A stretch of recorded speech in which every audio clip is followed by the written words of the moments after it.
Hope you guys are doing well. Welcome back. So in this video, I'm going to show you that how you can manage your inbox. So let's start. So first of all, what we have to do simply we need to go to our account, and after going to the account, you will get the inbox option here. So we have to click on the inbox, and after clicking on the inbox, as you can see, you will be able to see all the details here. So like as you can see, the teamwork makes to happen, and this is the message inbox is where you get update notification. You will be able to get all the messages here. If you want to check out your archive messages, you can also check that here, and if you want to check out your messages you have sent, you can also check those messages here. As you can see, I have sent this message in the randomly, and message is also provided here. If you want to add this message or the reply with this message, you can also do that.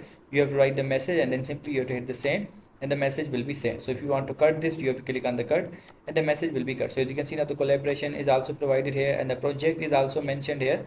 Now for example, I'm going to back again, so let's go to the back. So as you can see, let's go to the activity here, and now you will be able to see the all messages here. If you want to invite any kind of teammates, you can also do that. You have to click on the invite teammates, and now you need to write the email address, and now you have to choose the project, and the invitation will be sent. So in this way you can manage your inbox and Asana account. I hope you guys understand this video that how you can do this. So see you guys in the next video.